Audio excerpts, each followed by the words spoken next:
నమస్కారం కృష్ణారావు గారు. ఐవీఆర్ టాక్స్కి పునఃస్వాగతం. ఈ ఐవీఆర్ టాక్స్లో మొదలుపెట్టినప్పటి నుంచి మీరు ఈ ఉచితాలు అనేవి ఏ విధంగా రాష్ట్రాలని కుదేలం చేస్తాయనే దాని మీద ఎప్పుడు మాట్లాడుతూనే ఉన్నారు. బట్ ఏ ప్రభుత్వం అంటే ఆంధ్రాలో కానీ తెలంగాణలో కానీ ఏ ప్రభుత్వం అధికారంలోకి వచ్చినా ఈ ఉచితాలు అనేది తీసుకుని వచ్చి దాన్ని ఏజెండాగా పెట్టుకుని ప్రజల ముందరికి వెళ్తున్నాయి. అయితే ఇటీవల అఫ్కోర్స్ నిన్న మొన్న ఒకటి ఏమైందంటే తెలంగాణలో పాపులర్గా వెళ్తున్నటువంటి కళ్యాణ లక్ష్మి అది షాదీ ముబారక్ వీటి మీద హైకోర్టు స్టే విధించింది. ఈ స్టే విధించిన నేపథ్యంలో ఇంకోటి కూడా మీకు చెప్తూ దృష్టి తీసుకొద్దాను. మొన్న ఒక హైకోర్టు జడ్జి ఆయన ఈ ఉచితాల మీద ఒక కామెంట్ చేస్తూ ఆయన ఎంత ఇదయ్యాడనంటే ఇట్లాగైతే ఎట్లాగా చేసేది, దీని మీద ఒక ఇది లేదా నియంత్రణ లేదా అని చెప్పేసి ఆయన ఆవేదన కూడా వెలిపించారు. మరి ఈ స్టే వెనకాల ఏమైనా శక్తులు ఉన్నాయా, లేకపోతే మరి అది అంటే చాలా సముచితమైనది అనుకోవచ్చు.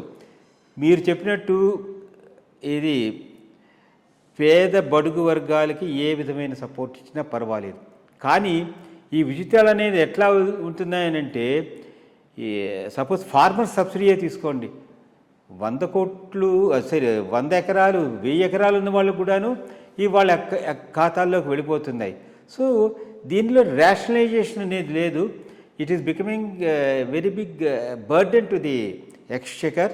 అండ్ ఇది ఎంతవరకు సముచితమో దీన్ని ఏ విధంగా మీరు సమర్థనిస్తారు? అంటే నాకు మెయిన్గా కావాల్సింది ఏంటంటే షాదీ ముబారక్ దీని మీద హైకోర్టు చేసిన వ్యాఖ్యలు. ఐ థింక్ అది టెంపరీ స్టే నిలవకపోవచ్చు. ఓవరాల్గా కేసు కూడా కొట్టేయచ్చు. బికాజ్ ఎవరో వేసిన వాళ్ళు ఏమన్నారంటే కాన్స్టిట్యూషనాలిటీ ఆఫ్ ది స్కీమ్స్ను ఛాలెంజ్ చేశారు. లెజిస్లేచర్ నుంచి లేదు ఇది అదని పెట్టారు. దానికి ఏదో కౌంటర్ వేస్తామని ప్రభుత్వం టైం తీసుకోవడంతో స్టే పెట్టాడు. పాయింట్ ఏంటంటే లెజిస్లేచర్ యొక్క అనుమతి లేదంటే లెజిస్లేచర్లో పెడితే ఎవరు దాన్ని అబ్జెక్ట్ చేసేవాడు ఉండడు. ఎందుకంటే ఇవన్నీ పాపులర్ స్కీమ్స్, అక్కడ కూడా ఓకే అయిపోతుంది. సో ఈ పర్టికులర్ స్టే వలన ఇది ఆగుతుందని నేను అనుకోను. ఇది ఓన్లీ టెంపరీ, మళ్ళా స్టే వెకేట్ అవుతుంది, ఈ స్కీమ్స్ అయితే కొనసాగుతాయి. But much bigger problem is ఆ జడ్జి గారు చేసినటువంటి కామెంట్. ఎక్కడికి పోతున్నాం, ఎంతవరకు sustainability of these individual beneficiary schemes ఎంతవరకు, అండ్ దెన్ వాటి ఇంప్లిమెంటేషన్లో లోపోలు. పల్సర్ మీద వచ్చి రేషన్ తీసుకొని పోయేవాడు, ఇవన్నీ ఆయన మెన్షన్ కూడా చేశారు. కరెక్టే. అంటే టార్గెట్ గ్రూప్ను సరిగ్గా ఐఫోన్ పెట్టుకొని దాన్ని టార్గెట్ గ్రూప్ను సరిగ్గా చేయలేకపోవటం అనేది, దీనివల్ల తప్పకుండా దేశం అయితే నష్టపోతూ ఉన్నది. ఎడ్యుకేషనల్ ఇన్స్టిట్యూషన్స్ మీద, ఎడ్యుకేషన్ మీద ఖర్చు పెట్టడం లేదు, విద్య మీద ఖర్చు పెట్టడం లేదు, వైద్యం మీద ఖర్చు పెట్టడం లేదు, ఇన్ఫ్రాస్ట్రక్చర్ మీద, మౌలిక వస్తువుల మీద ఖర్చు పెట్టడం లేదు. ఊరికేవో ఫ్రీబీస్ పడేస్తే పడి ఉంటారన్న రకంగా ప్రభుత్వాలు కొనసాగుతున్నాయి. దీనికి ఈ రకమైనటువంటి లిటిగేషన్ వలన సొల్యూషన్ రాదు. యాక్చువల్ సొల్యూషన్ రావాలి అంటే కోర్టు ఇంటర్ఫియరెన్స్తో కానీ, కోర్టు ఇంటర్ఫియరెన్స్ లేకుండా కానీ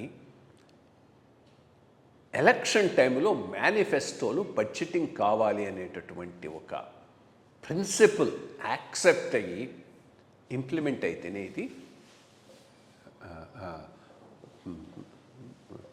ఒక లిమిట్లోకి, ఒక పద్ధతిలోకి వచ్చేటటువంటి అవకాశం ఉంటుంది. అది లేని నాడు ఏమవుతున్నది, ఎలక్షన్ టైంలో వీళ్ళు ఇష్టం వచ్చినట్టుగా ప్రామిస్ చేస్తున్నారు, వాటిని అమలు చేయలేక కష్టపడుతున్నారు, దానికోసంగా విపరీతమైన లోనింగ్ తెచ్చుకుంటున్నారు. అన్సస్టైనబుల్ వెల్ఫేర్ స్కీమ్స్ ఈ రాష్ట్రాలను నాశనం చేస్తున్నాయి, మోర్సో ఈ తెలుగు రాష్ట్రాలు. వీటికి ఎప్పటికైనా ఒక తెరబడాలి అంటే కోర్టు ఇంటర్వెన్షన్ తప్పకుండా అవ్వాలి. ఇట్లాంటిది కాదు. ఇక్కడ ఏముంది, ఇక్కడ కాన్స్టిట్యూషనాలిటీ ఆఫ్ ఈ 2 స్కీములను క్వశ్చన్ చేశాడు. దానికి ఏముంది, దానికి రెక్టిఫై చేయమంటే రేపు లెజిస్లేషన్లో పెట్టి లెజిస్లేషన్ తీసుకొని వచ్చి చేయొచ్చు. సో ఆ 2 స్కీమ్స్ను ఆపటం అనేది జరిగేది కాదు. టెంపరీగా ఆపొచ్చు కానీ పర్మనెంట్గా జరగదు. బట్ మోర్ ఇంపార్టెంట్లీ ఎలక్షన్ మేనిఫెస్టోలను బడ్జెటింగ్ చేసే ముందుకు తీసుకుపోవాలనేటటువంటి ఒక నియమాన్ని ఎలక్షన్ కమిషన్ కానీ సుప్రీంకోర్టు కానీ వాళ్ళ డైరెక్షన్లో చేయగలిగితే అప్పుడు ఏమవుతుంది, ఎవడైనా ఏ స్కీమ్ అంటే ఆ స్కీమ్ పెట్టలేడు. స్కీమ్ పెట్టంగానే వాడు దానికి కావాల్సిన రిసోర్సెస్ చూపెట్టాలి. రిసోర్స్ ఎట్లా రైజ్ చేస్తామనే దానికి మేనిఫెస్టోలో కమిట్ కావాలి. అది కమిట్ అయినప్పుడు చాలా ఇటువంటి స్కీమ్స్ వాళ్ళు మేనిఫెస్టోలో పెట్టడానికి వెనకాడినప్పుడు ఆ ప్రెషర్ ఉండదు, కొంత బెటర్గా రన్ అయ్యేటటువంటి అవకాశం ఉంది. అది దీనికి సొల్యూషన్. కానీ ఈ లెజిస్లేషన్ వల్ల ఇది ఆగిపోతుందని నేను అనుకోను. ఈ పిటిషన్ వల్ల, ఈ లిటిగేషన్ వల్ల ఇవి ఆగిపోతాయని నేను అనుకోవట్లేదు. ఇన్ఫ్యాక్ట్ ఆ జడ్జి గారు చేసింది ఒకటి నాకు మనసు బాగా నచ్చింది ఏంటంటే, ఏ ఉచితాలు ఎంతవరకు వెళ్ళాయనంటే ప్రజలను సోమరిపోతులుగా తయారు చేస్తున్నాయి.